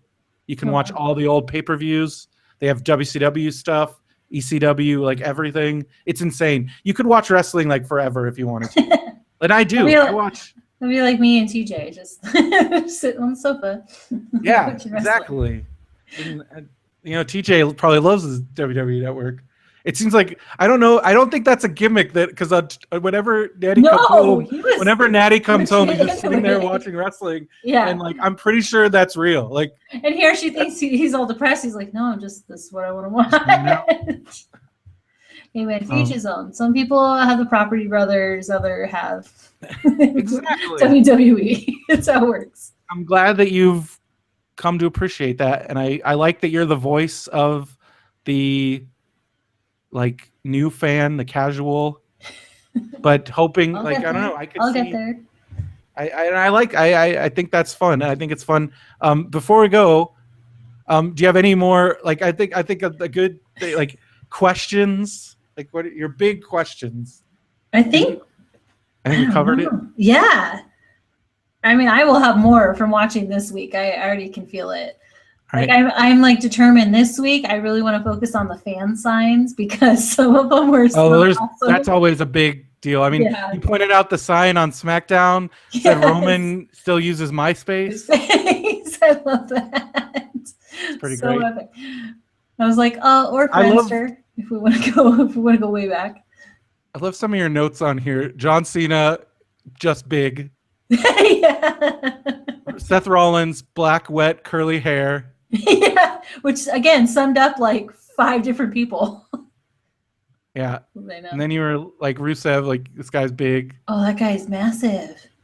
And I saw him. He came out. That guy was big. And Dean Ambrose, he looks crazy. Yes. Which, I mean, he is the lunatic fringe. Dean Ambrose. He plays it well. And he is a veteran of the deathmatch circuit, which there's an indie fed called Combat Zone Wrestling, where it's just like light tubes, razor wire, exploding like matches, like exploding rings. Like, they're just like straight up like cutting people with stuff. It's not my cup of tea. It's extremely violent. You'll see when he has been taking his shirt off more, Dean, and he's got scars like all over. Oh gosh. He's got deathmatch scars from his previous. Yeah, I don't know if I'll get into that. It's okay. I'm not into it. Yeah. And yeah, I think that's a good place to finish off for this week. But I'm excited to see where this goes. Me too. So especially with the brand split, it's gonna be awesome. And John Cena coming back tomorrow. I'm so excited. The one wrestler I know. The one. So, like, at Money in the Bank, we've already got Seth Rollins and Roman Reigns. So I don't know where John Cena fits in Money in the Bank. Maybe maybe he'll go after the Intercontinental title, because all the guys that were competing for the Intercontinental title are now in the Money in the Bank match. And so that would be against The Miz, right? We'll see who The Miz. So maybe John Cena and The Miz. I'd be down for that. That's cool. That would be a big WrestleMania 27 rematch. That was the match I told you about. The Miz actually defeated John Cena at WrestleMania. Oh. But, he had a little assistance from The Rock. Oh, well, But, what do you think about the Miz's wife, Maurice? I don't think I saw. Well, he was on Raw. Yeah, he came out. He comes out with her. Yeah, that's real. They're for real married. Yeah, And she's French. Oh, she's French Canadian, so she's She doesn't. You can tell So right she's away. snooty, but then she apologizes. Well, you can also tell right away that English is not her first language. Which that's always what you want to put on TV. So. But she's definitely because Has she personality. hadn't been in WWE. She'd just been, I don't know what she's been doing, being married to the Miz, I guess. Yeah. And then they brought her back because her and the Miz are going to be on Total Divas. Yeah, I read that. As well as Lana and Rusev. So. That's exciting. I'm excited to hear them without their accents. Yeah, like because neither of them, like Rusev is Bulgarian, but he does not. That's not what he sounds like in a normal voice. And she, people sometimes mistake confuse that she's, because I've heard people on the internet be like, "What are you talking about? She's Russian." I'm like, no, she's American. She lived in Russia for a period of time. Just because that doesn't make you Russian. I know. That wouldn't give you a Russian accent. Like, it's not a real accent, guys. I'm sorry. Yeah. Oh, as much as you might just crushing dreams. You're right, Brendo. Everybody wanted, well, because when they first brought her out, they had her dressed up like Bridget Nielsen in Rocky IV. Like Ivan Drago was totally like that.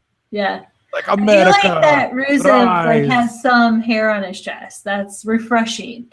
Like he's different out of the bunch. He's a big tough dude. Yep.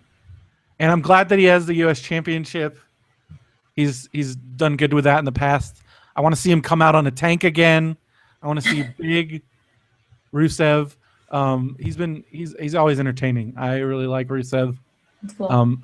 Benson and I saw him in one of his first NXT matches. He wrestled at SummerSlam Access. So what WrestleMania is coming up? Like what number? Well, the next WrestleMania is WrestleMania 33. It's in April. It's in Orlando. If you listen to the last episode of Radio Brendo Man, titled Brendo's Choice, I have a Brendo's Choice coming up. And WrestleMania is the same weekend as WonderCon next year. Oh. Where usually we do our webcomics panel and stuff, but I already told Phil, I'm like, you might be doing that panel on your own this year, buddy. Because WrestleMania in Orlando means, because I have that whole week off for spring break. Nice, yes. And the pre-WrestleMania, like there's all kinds of indie shows and stuff, and that usually doesn't start until the Thursday before. So I'll have that Monday, that like Sunday, Monday, Tuesday. I'm totally going to Universal Orlando to Diagon Alley. Yes, I'm with you. So I want to do that, and I'm probably going to do that.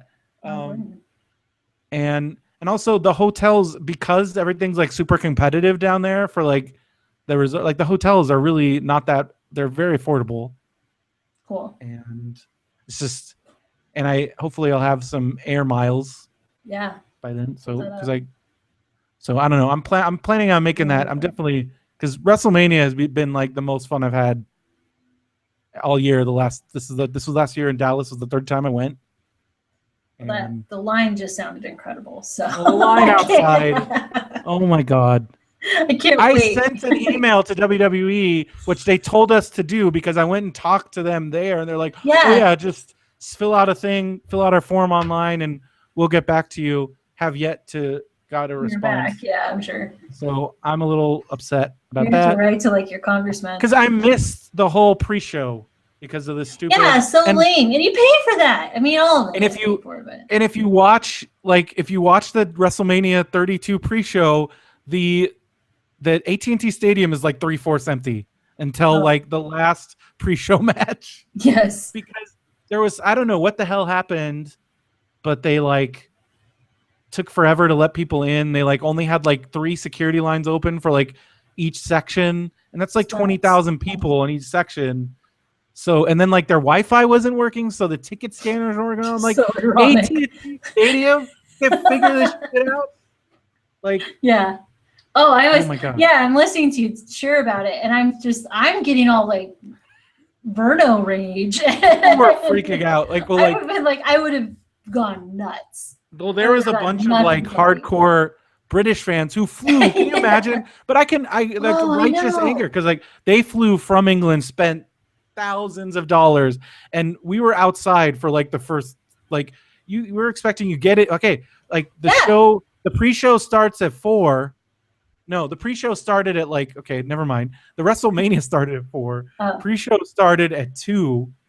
But so we were out there at like noon, 1 o'clock, thinking, all right, we're gonna get in. The pre-show starts, and no, never mind. It wasn't. We're not 2 hours behind. We're an hour behind. So the pre-show started at 3. WrestleMania started at 4. I think whatever. Yeah. Yeah. So, anyways, so we're just sitting out there. We could have been inside having a hot dog, having a nice cold beverage. Instead, Yeah. it's like it's 90 degrees outside. I wasn't planning on standing outside in the sun for like hours. Yeah. And like kids are passing out. Getting sunburned. People are getting upset, and it was approaching like riot conditions. And that's just learning about this audience. This is not the audience to do that to. Like this is the last audience that you ever want to do to. Yeah, they're dedicated. So, well, good times. I'm excited to see what happens next week, and we'll talk about it next week. So stay tuned for that. Veronica, any last remarks? We're happy to have you on here. I'm excited for this week's assignment, whatever that may be, and I'm ready to watch. Get caught up on Total Divas. Have some more Raw. Well, I think we're just gonna keep it easy on you for a little bit. I think watching Raw, and you're already watching SmackDown. So again, that's I'm on it. Kind of a next step. And I would maybe encourage you to just maybe check out either NXT. Check out NXT maybe. Okay. Set a DVR for Lucha Underground. And bank some of those. So that also I would recommend doing. Okay, I'll see what I can do there. And then once we after a while, once I feel like you're comfortable, start adding some things. We'll talk about some indie wrestling stuff, and at some point we'll definitely go to a show. I love it. It's gonna be awesome. I think that'll be exciting, and I'm hoping that we can get Benson involved. He's a busy guy. He's got so many different podcasts. We're all working now. Benson's got a full-time job. I've got a full-time job. It's a good thing. But I'm going on summer break soon. I know. I only get a month off. That you get that. I only get a month off, but it's still. I only get a month off. Oh, holy. Yeah, that's the worst part about working in a college because all the faculty are like, oh, what are you doing this summer? I'm like, staff work. Like, we keep the place going. There's some classified staff that are year round, but I'm like in between the teachers and that. So I still get a month off during the summer. I get a week for spring break. I get 2 weeks at winter break. I get a week at Thanksgiving. That's awesome. It's pretty nuts. And that'll be more time to watch wrestling and go to wrestling shows. Yay! And that's why we're bringing back MBWS, and we thank you guys for listening. If you go to MBWS Pod, that's the best place to get a hold of us. You can use the contact form there. Send us hit us up with your questions, comments, other things. We've also got our Facebook group, which there's always post stuff in there all the time. Pretty regular conversation going on in there. There's links to that at mbwspod.com. We're on Facebook, Twitter, and all our links are on there. And be sure to rate, review, and subscribe on iTunes. I know some of you may have unsubscribed because you thought we were never coming back. We're bringing it back. We're back. We're back. And I think we're on Google Play Music. I submitted it. I don't know yet if it got, maybe because it hadn't been updated. I don't know. I didn't give a confirmation, but I'm pretty sure we're on Stitcher. So there's that. There's always that. There's always Stitcher. So Veronica, how do you feel now that you haven't done a podcast before, have you? No, I haven't actually. Feel good? I feel great. All right. Well, that's awesome. I'm glad. And I hope people I'm excited. Will send us questions. It'll be fun and awesome. Yeah. So everybody do that, and we'll be back next week. So for Mr. Brendo, I don't know what we're gonna say. For MBWS, let's just say that. I don't know. The full name is so much better. Well, I feel bad saying Mr. Brendo's wrestling show because I don't know. I'm whatever. All right. Well, until next time, I'm Brendan Creecy, I'm Veronica Steele. and we'll see you next week. No, that's not going to work. We'll see you next time in the ring. Yeah. How about that? I love it. I forgot how we ended the show. And I can't help you because I've never done it. Well, we'll see you next time, everybody. All right, could stop the recording now. And then what you're going to want to do is the very first thing you want to do is save project. Save project. So that just saved the raw data so you have it. And this is episode 15. So it says save project is for an Audacity project, not an audio file. Yeah. Okay, so hit OK. So that's so you have the data. So now it's saved. Okay. And then what you're going to want to do is hit File, Export Audio. Oh, wait. Hold on. Now I have to name it. Oh, yeah. This is episode, just put MBWS 15. 15. Got it. Number 15. And go on my desktop. And then save. Okay. So that's saved. Yeah. So now that you have that saved, you're just going to go File, just so you have it, just in case something happens. And then Export Audio. And then as under the Save as Type drop down, you're going to go down to WAV, W-A-V, 32-bit. Yep. Float PCM. Yeah. And then save that. And that's the file you're going to send me on Google Drive. Okay. Okay. Where do you normally save these at? Because it says that you can save it in Audacity. Does it matter? Well, I put them. I made a folder. Okay, I'll do that. Because your Audacity folder, like I don't know where that is on like but in Windows it's like in a program folder, or like it might be in your applications folder or something on Mac. So you might want to just put it in like make a folder in like your documents or something. I don't know. Right. Do we have a Google Drive folder that you want me to throw this into, or do you want me to email it to you?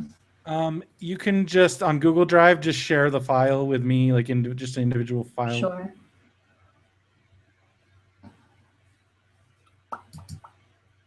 File upload. At some point, I'll probably make like a nice little shared folder that'll have our document and stuff, and you can, because the problem is they get too big, so we probably just share them on an individual basis and then delete them, and that's so. It's only going to take about 20 minutes. That's what it says. All right, that's fine. By the way, the room that I'm in, this is your old bedroom. Yeah, I saw that. We totally converted it to a really legit office. Yeah. So it's got cat steps. I don't know if I can move this at all. And yeah, so that's like their catwalk. Oh wow. And then the closet is where their litter box is. So it's like the cat's room. This will be a sofa that comes tomorrow. The futon was crap and we're giving it back. And then I can't move my camera but to see the desk. But I think I posted a picture. Yeah, I saw that. So you can see the long desk. So anyway. Very cool. So podcasts are happening in this room again. Awesome. Full circle. All right. Well, I'll post this. I'll share it with you and same time next week. Yeah, it was fun. You got it. I will come up with questions. If anything comes up during the week, I'll let you know. If there's anything you want me to focus on or read up on, just let me know. I'll do it. So I want to be entertaining. You're great. I think you're doing a good job, and you just just keep asking questions and commenting on wrestlers, and that's pretty much. I got it. I can do that. Okay. I like hearing your thoughts on wrestlers, this complete fresh thoughts. Awesome. Oh, good. I'm glad. Well, I'll have more for next week. Okay. All right. It was awesome. Later. Have a good week. You too.